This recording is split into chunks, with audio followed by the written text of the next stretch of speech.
Bienvenidos a TV Legislativa y a esta entrevista del cierre de los últimos días del trabajo parlamentario. Para eso hemos invitado al diputado liberal progresista, don Eli Fenza, y con que vamos a hablar un poco del trabajo parlamentario y el balance que hace el legislador del trabajo de este 2024, un año que ha sido pues de mucha actividad legislativa, donde se ha estado centrado mucho en el tema también de seguridad, en el tema financiero, y vamos a conversar un poco de cuál es precisamente este balance que hace el diputado. Estamos, don Eli, en los últimos días del cierre del trabajo parlamentario. El próximo jueves 12 finaliza el trabajo de este 2024 por parte de ustedes. ¿Qué balance hace usted de lo que ha significado este trabajo? Bueno, yo creo que ha sido un año en el que hemos venido de menos a más. El último, hablando en términos generales del trabajo legislativo, ¿verdad? Y no necesariamente el mío. El último periodo de sesiones ordinarias fue un periodo muy productivo donde se aprobaron, no sé, más de 140 proyectos de ley. Muchos, lo que la gente llama chayotes, que tienen importancia tal vez para comunidades muy locales, qué sé yo. Pero también se aprobaron proyectos importantes en materia de seguridad, en materia de impuestos, etc. Y entonces digo, hemos venido de menos a más porque el inicio con este gobierno que no convocaba nada en sesiones extraordinarias y que todo estaba muy entrabado, fue un poco lento, ¿verdad? Pero finalmente creo que hemos encontrado un ritmo de trabajo importante. Tanto así que obligó al gobierno a que en estas sesiones extraordinarias en las que estamos, convocó una agenda robusta por primera vez. En todos los demás periodos de sesiones extraordinarias, convocaba 3, 4, 5 proyectos y dejaba las comisiones sin trabajar. Ahora por lo menos hemos podido seguir trabajando. Y esto augura el avance de proyectos que eventualmente llegan a aprobarse. En lo personal y en el trabajo de la fracción del PLP, muy satisfecho. Es un trabajo cuesta arriba. Nosotros somos 5 diputados de 57, de manera que nuestras propuestas para poder hacer que se conviertan en ley requieren de un trabajo de persuasión, convicción, negociación bastante delicado y sin embargo, bueno, tenemos resultados muy importantes que la gente ha visto, ¿verdad? La aprobación de la reducción del marchamo, que fue al puro final del periodo legislativo del año anterior, más bien del 2023, pero que la gente está viendo los beneficios en el 2024. Hace unos meses se aprobó la Ley Simple 1, en la cual eliminamos de cuajo en una sola ley 20 impuestos, que fue una parte esencial de la oferta que nosotros hicimos, de la promesa que nosotros hicimos en campaña, de que queríamos eliminar 90 impuestos. Ciertamente, si uno está en el gobierno o si uno tiene una bancada mayoritaria, es más fácil. Cuando uno tiene 5 diputados, es un poco más difícil, pero a diferencia, por ejemplo, del presidente de la República, que dijo, en respuesta a que yo en campaña dije que iba a eliminar 90 impuestos, él dijo, yo voy a eliminar 114. Nosotros ya hemos eliminado 23 impuestos, 23 o 24, ya leyes de la República, y el récord del gobierno es que lo único que han presentado son proyectos para subir impuestos, crear nuevos impuestos, ampliar la base de los impuestos, es decir, se olvidaron por completo de esa promesa de campaña. En otros campos avanzó el proyecto de vuelos de bajo costo, que para mí es un proyecto importante porque al permitir los vuelos de bajo costo, al fomentar los vuelos de bajo costo en la región centroamericana, se elimina el mayor obstáculo que tienen las pymes costarricenses para desarrollar negocios en la región. El obstáculo es el costo de trasladarse dentro de la región. Proyecto que ha contado con la oposición radical y rotunda del gobierno y de la bancada oficialista. Han dicho toda clase de mentiras. Presentaron una acción una consulta de constitucionalidad después de que el proyecto se aprobó en primer debate. Ya la Sala Cuarta resolvió, no encontraron ningún roce de constitucionalidad y no lo quieren convocar. Está bien, esperaremos a febrero del próximo año, cuando volvemos a sesiones ordinarias, darle el segundo debate, convertirlo en ley de la República y no solo darle a los costarricenses la posibilidad de vuelos de bajo costo, sino también seguir ampliando la lista de impuestos que logramos bajar. Así que bueno, hemos ido avanzando en algunos de los proyectos, otros, me duele decir, no avanzan lo que uno quisiera.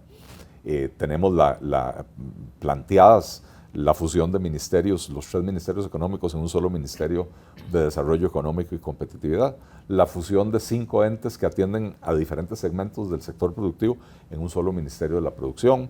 Tenemos el proyecto de ley para regular los cobros que hace ACAM, que se han convertido también en un obstáculo para el comercio en Costa Rica. Son proyectos que están presentados, que han tenido avance muy ligero en el trámite legislativo.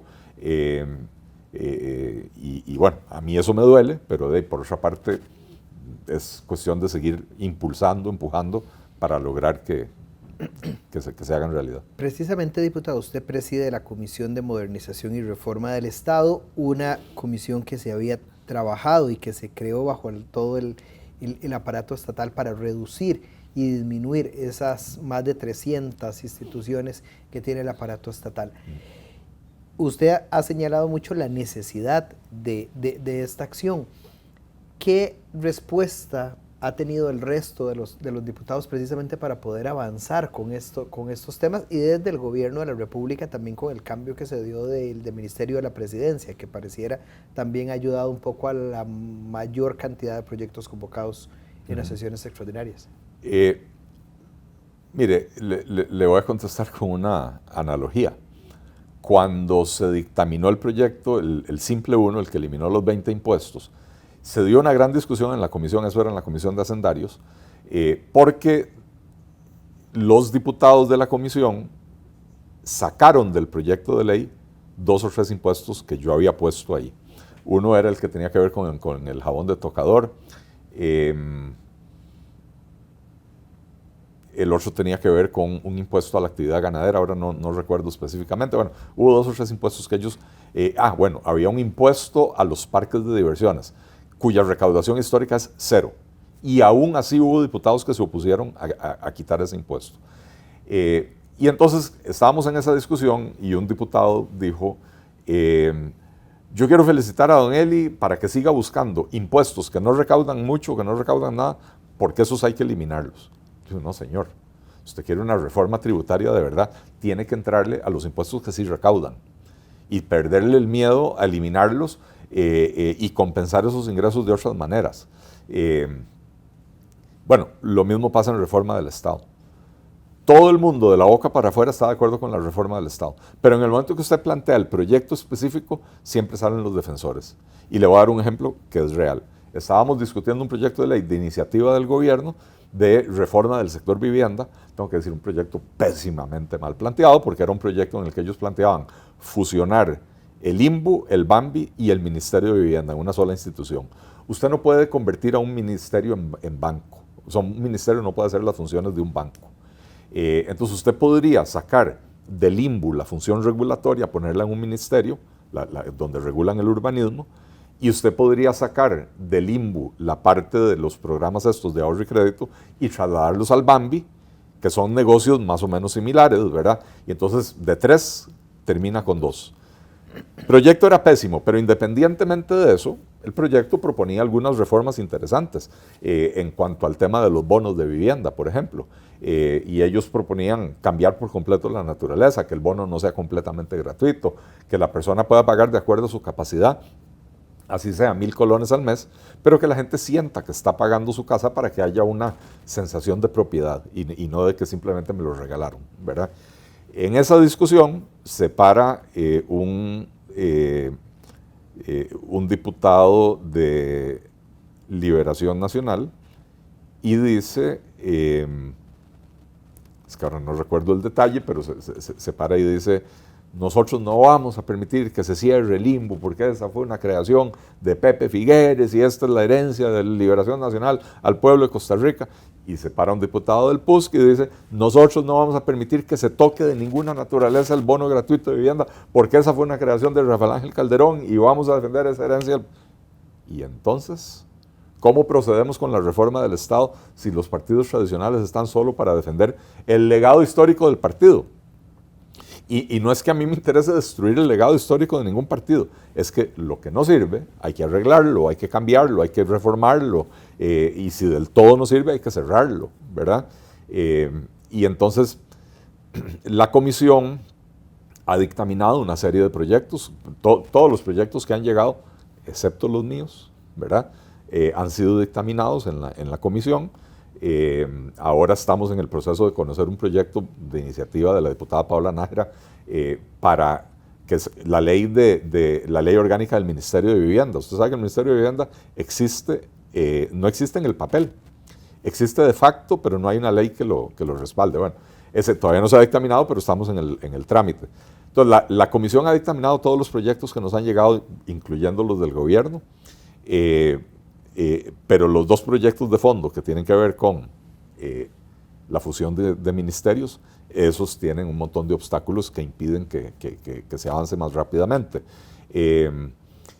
Un proyecto que a mí al final me dio risa para no llorar, un proyecto que planteó nuestro ex compañero Jorge Dengo, que dejó la curul, del cierre de la Agencia Aeroespacial Costarricense.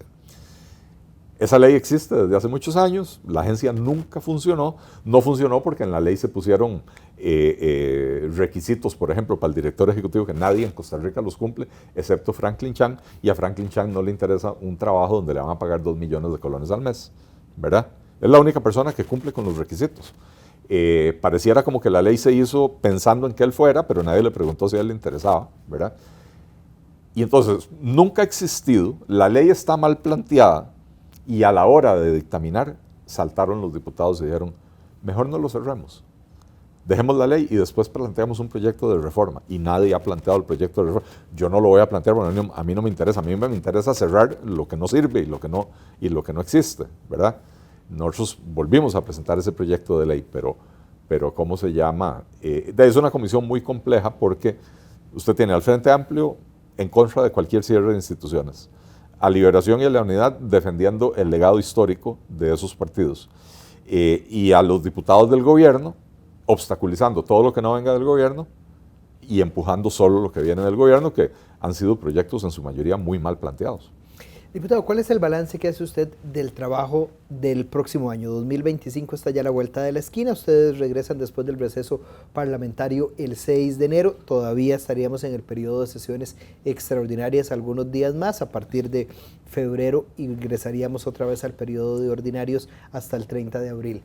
¿Cuál es la visión o cuál sería esa hoja de ruta que tendría usted y la bancada liberal para este 2025?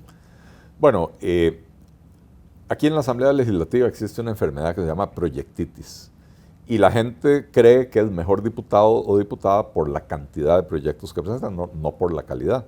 Y entonces aquí en la Asamblea Legislativa uno pierde el rastro a veces cuando yo entro a fijarme en la página de la Asamblea los últimos proyectos presentados para ver por qué número vamos. Y a veces en una semana se avanza 100 números. Eso quiere decir que hay 100 proyectos de ley nuevos. Y eso lo que hace es atascar las ruedas de la Asamblea Legislativa, porque la mayoría de los proyectos son proyectos que no sirven o de muy poco calado, pero requieren del mismo trámite que un proyecto importante. Para mí el 2025 ya no es un año de plantear nuevos proyectos, con algunas excepciones, pero no es un año para que todos los meses uno esté en esa producción, sino para hacer que los proyectos avancen. Es el último año completo de la labor legislativa que tenemos los diputados, y es el año donde todavía quedan algunos meses antes de que estemos formalmente en campaña, aunque aquí Pilar Cisneros ya anunció que a partir de enero el plenario está, según ella, el plenario va a estar completamente en campaña. Bueno, ella en efecto hace 3 o 4 meses ya está en campaña, ¿verdad? Pero todavía queda un poco de voluntad en los diferentes partidos de sentarse y negociar agendas en común. Entonces, para mí este es el momento de hacer avanzar agenda, esos proyectos que yo le mencioné, de los míos personales, ¿verdad? Que me duele que no hayan avanzado más. Yo espero que en este año que viene los podamos hacer avanzar, dictaminarlos, llevarlos a plenario y que se sometan a votación, ¿verdad? Y creo que debería ser un año donde todos los diputados, los 57, nos concentremos en eso. Hay una buena producción legislativa, hay un montón de proyectos chayote, hay un montón de proyectos que no sirven para nada, pero en el montón también hay proyectos buenos, y creo que deberíamos de hacerlos avanzar. Creo que deberíamos de estar pensando en proyectos que le generen al costarricense beneficios tangibles, disminuir el costo de la vida, mejorar la infraestructura. Hemos aprobado muchos proyectos en materia de seguridad, más de 22 proyectos en materia de seguridad. Y como yo dije desde antes, aunque el gobierno diga que con 5 proyectos de ley se resuelve el problema de la inseguridad no se resuelve solo con leyes. La ejecución es importante y nosotros no hemos visto ningún plan operativo de la policía para cambiar esa realidad en el terreno, ya con las leyes aprobadas, ¿verdad? Pero bueno, es parte de la agenda legislativa y creo que todavía quedan algunos proyectos. Yo presenté uno que es un proyecto muy sencillo, que puede tener un impacto muy importante, que es obligar a los reos a los que se les ofrece un beneficio extracarcelario, digamos, casa por cárcel o salir con tobillera o ese tipo de cosas, ¿verdad? O esos regímenes híbridos donde la persona duerme en la cárcel pero sale a trabajar, que si quiere obtener el beneficio, entregue una prueba de ADN, una muestra de ADN en una base de datos que el OIJ ya tiene, que es la que se utiliza para tratar de identificar a los criminales cuando quedan rastros en la escena del crimen.